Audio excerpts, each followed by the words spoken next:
2 weeks ago when he decided it was a great idea to come back and start up a podcast all about coming back up from rock bottom, in which he interviews people who have reached their own rock bottom and just kind of talk it through.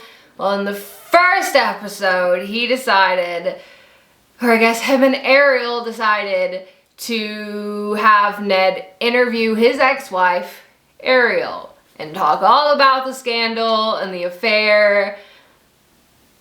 Guys, when I tell you I was flabbergasted, my flabbers were gasted. But I can say, very happy to hear that she refers to him as her ex-husband and not her current husband. Because Ariel deserves every good thing in the whole world, and Ned can live a quiet life off of the internet where we don't have to think about him and the awful things he did. And cheating is so scary because it can truly happen to anyone at any time, regardless of how happy you think the relationship is. Like, how do you go from this to this? Like, how does that even happen? Okay, now on to the actual video, in which I wrote some bullet points down, and I know me, and you should know me. I'm gonna go on some tangents.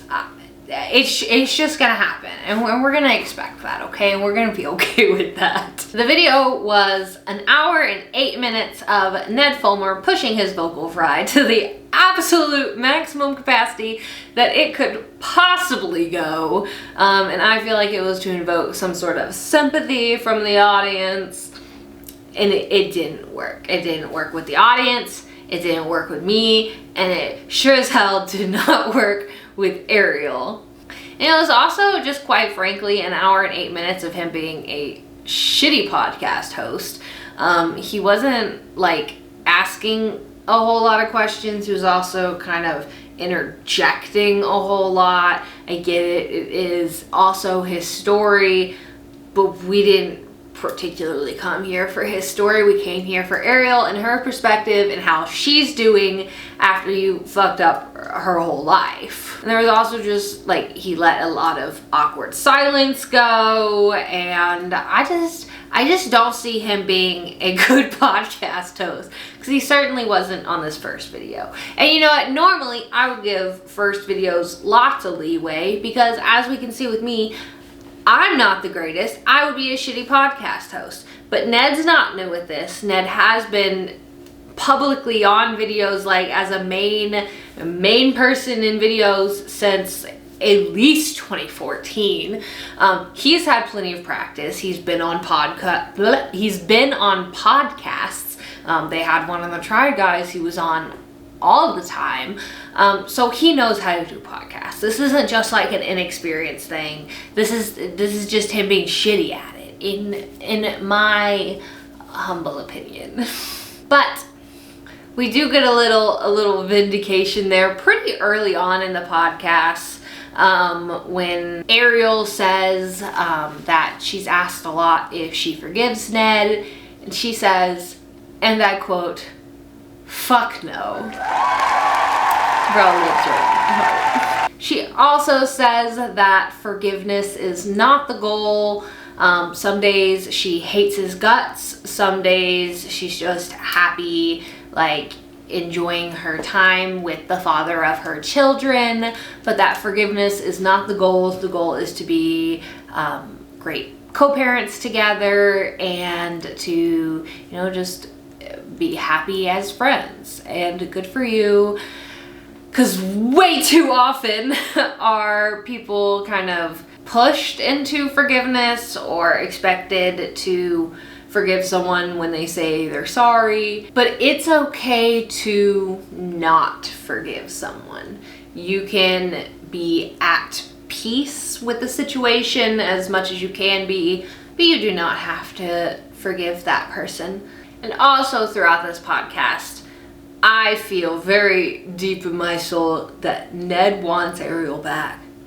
so bad. And that really sucks for him because she deserves better. And while I don't think that cheater, one's a cheater, always a cheater, blah, blah, blah. While I don't believe that, I don't believe that it's usually ever a good idea to get back with the cheater, because that trust is just broken. Like, even if she did like actually forgive him, they talk through it enough, they're able to get past that.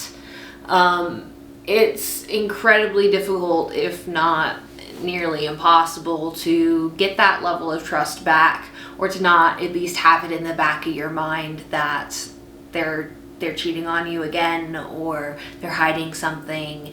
And that level of just uncertainty is not going to be healthy in any relationship. So while I don't wish unhappiness on him, I don't wish happiness with Ariel on him at all. But I do wish happiness on Ariel. Does that make sense? I don't know. I'm trying to not be a raging bitch during this video, but it's really hard because this podcast invoked a lot of emotions in me. Okay, so back to the video. We find out that Ariel found out about the affair through fans. They had sent her the posts on Reddit in which there were pictures of Ned and Alex getting all cuddly, cozy, and canoodling at a concert. Publicly, may I add. Publicly. That just fucks me up because she didn't even get to find out from him. She had to find out from fans of the Try Guys that this was all happening. And she says that she was in denial at first. She just assumed that the pictures of Ned and Alex at dinner or at a concert, I'm assuming minus the kissing pictures, but she assumed those pictures were of Ned and his sister because denial is a hell of a thing. But after multiple posts and pictures were sent to Ariel, she decided on her way back from the airport to ask Ned, like, hey, why was your sister in New York? I didn't know she was in the area. And Ariel says that just the look on Ned's face, and I can imagine that look, just the look on his face gave it all away. Like, reality just like hit her like a ton of bricks, basically. And she said to turn that frickin' car around and take her back to the airport because she didn't want to be anywhere near him. And I understand, and I love that for her. Ned says that that's not exactly how he remembers it. How do you remember it happening? Oh, I mean, you asked me a couple of different follow-up questions as I just sort of answered them. And then, once I answered it in such a way that you knew exactly who it was and what had happened, then you were like, take me back to the airport. Yeah. That part was very cinematic. But I don't particularly care, nor do I trust your perspective on the matter. And that's that. In the video, she also discusses how she wasn't able to trust anyone for a long time. And that just made me tear up. She said she felt so unsafe and that she had to hide from everybody. She had hid from friends. She had hid from the public, the paparazzi. She just wanted to sit alone and not have to deal with anyone and not have to deal with basically the possibility of others lying to her ever again. And that made me really sad. Like, they were even followed by paparazzi to couples therapy. And that would make me feel so unsafe. 'Cause therapy in like any capacity is a very private time. And I don't love that they were caught before and after such a private and sensitive thing. It made me feel icky inside. And throughout the video, Ned is just basically like, oh, woe is me. I can't believe I hurt someone I love so much. How could I do this? I wish you weren't so sad because of me. And Ariel calls him out like, she's like, and you didn't realize that it would hurt me until afterwards? Like, what the fuck? Like, of course he knew that having a months-long affair with someone that Ariel knows because they all kind of work closely together wouldn't crush his wife of 10 years and the mother of his children. Be so for real, Ned. That's so silly. That's so silly. You're not the wife guy, you're the silly guy. But not in a fun way. But he said that he just continuously lied to himself and tried to rationalize it with like little thoughts like, oh, it's not as bad as it actually is. And just Ned quite disrespectfully fuck all the way off. But Ned says he felt some sort of relief when Ariel finally found out like a weight had been lifted, and she thankfully lets him know that while that weight may have been lifted off of him, he took it right off of himself and threw it right on her. And she goes into this whole bit that I think really needed to be said, and I don't think it's talked about nearly enough, but she goes into how affair partners typically they take that weight and it's all shoved onto their partner that they betrayed, because now they have to deal with this awful thing that you've been hiding, plus the weight of the freaking world who's now like, oh, I wonder what she did to make him cheat on him. I wonder what she did to make him cheat on her. Like, obviously there's something wrong with her. And just all this bullshit that society casts on women. And all of that, she was now having to carry all of that. She was also now having to carry the weight of this distrust and also just the awful reality shifting from thinking that your life was a freaking fairy tale to now not even knowing the person that's next to you. And I just think that's so important. I'm really glad she brought that up because it's true. And also, Ned, again, quite frankly, don't care that the weight was lifted off of your shoulders. You should hold that. For a long time, Ariel shouldn't have to hold that, but she does. That's just the reality of the situation, is now she has to hold that for the rest of her life. Like she said, the rest of her life. So, that's how I feel.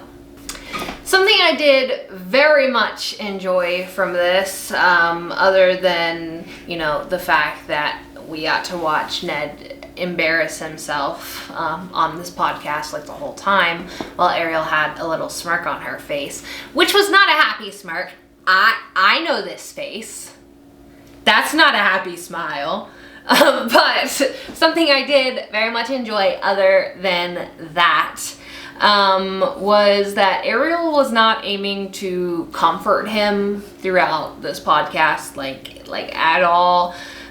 Even through the many awkward silences and just pauses during the episode, she didn't rush in and try to end the silence ever. It can be real hard when things are awkward to not try to like come in and fill that silence and try to like ease the tension, especially when you're a people pleaser. And I don't know if that's what Ariel is, but I know what I am. And so I know it's really difficult to not try to come in and kind of like save the discomfort, you know, try to alleviate the mood. But she just let him steep in that uncomfortable silence that he caused, and I was here for every moment of it. Because you don't need to swoop in and save him. He sure as hell didn't swoop in and save you when he was having an affair with one of his employees. So good. Let him sit in that discomfort that he caused. And the last half of this rock bottom video really just felt like you're uncomfortably sitting in on a conversation you should not have been a part of, like at all. Like I felt like I was eavesdropping on their very personal and private conversation, especially when Ariel asked Ned very bluntly. It really was a fantasy. And I just think, how could you do that to me? Like, who are you? Okay, ouch. My heart. That hurt. that hurt me, and I wasn't even a part of this affair. I will say, while I felt like I shouldn't have been a part of this private conversation, it did heal a little part of myself, to see her not taking his shitty excuses and standing up for herself a bit. I love that. It did heal a part of my soul, and I love that. And Ned even says that it wasn't like they had a bad marriage or anything, or that Ariel did anything to cause this, of course. It's just that the fantasy had begun to crumble. You know what, Ned? I have a wild idea for you that I know maybe a little off the wall, but how about you talk to your wife? What if you just talk to her instead of having an affair? I know it's crazy, but it's just an idea. And Ned also spewed some bullshit about how he felt pigeonholed into the whole wife guy persona by producers, which I call bullshit, because not only are you an owner of the company, but I also know of at least 2 people within the company that wanted to leave the company because Ned was always denying new ideas and basically saying it's my way or the highway, like we have to do things this certain way. So I just really find it hard to believe that he didn't have creative control over his own persona within the Try Guys. Again, a company that he helped create. Make it make sense. And the last little bit that we'll discuss about the podcast, and probably the only part that made me go hee hee ha ha in like a real great way, is when Ariel asked Ned if he thinks that he's interesting enough to host a podcast. Clock it. No, he's not. You know he's not. He knows he's not. We know he's not. It's a great time. Oh, you tell him, Ariel. You tell him. And obviously, he knows he's not interesting enough, because he didn't even think he was interesting enough to successfully start a podcast from the ground up, giving the public's opinion of him currently.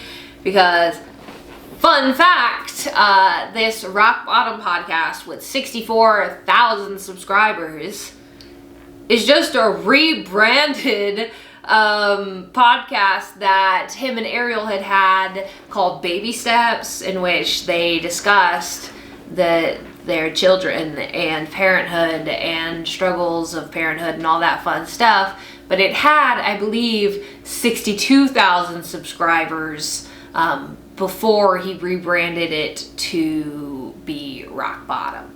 So those subscribers he has right now aren't even people that subscribe because of his new podcast. He knew that he wouldn't be able to get it started and have it be popular fast. So he had to take his old podcast with his ex-wife that he cheated on publicly. He had to take that podcast, rebrand it, and be like, oh, no. How will they know? No one will know. There's no way that they'll know. We know. You know what? Womp womp. I guess it didn't work too great for you, because the views on the other video are not popping off. And I know I'm not a person to talk about views because look at that view count. But I also didn't publicly cheat on my wife and then try to come back to the internet and also again try to scrape by rebranding a podcast that already had 60,000 subscribers. So I can talk shit if I please. But overall, this podcast was just an incredibly uncomfortable attempt for Ned to come back to the internet. But it was very eye-opening and just reaffirmed my negative feelings about Ned and also reaffirmed my loving, wonderful feelings towards Ariel. And I know Ariel said that she doesn't want to come back to the internet. That is not what she ever wanted to begin with. But that's just kind of, you know, how her life became. But I will say, if she ever does decide to come back, she's got one real big supporter right here. And if she decides to never come back, that is completely fine. And I wish her the absolute best in life. I wish her and her kids all the happiness in the entire world. And I really wish that Ned would just... But thank y'all for stopping by and making it to the end. I appreciate you so much. And I extra appreciate everyone being so patient and so kind while I was going through some personal stuff that made me take a break. But I did love filming this video and I can't wait for the next one, in which I'm sure we'll end up talking about The Life of a Showgirl by Taylor Swift, because how could I go without making a video on the new Lovely album? So look forward to that, and if you do have any other ideas, feel free to drop them in the comments. Also feel free to drop your opinions on this awful podcast that has been started. Leave a like, and if you do feel ever so inclined, you could hit that subscribe button. I would appreciate you for the rest of my life. But thank you again for stopping by and making it to the end. Thank you, and I will see y'all again soon. Bye.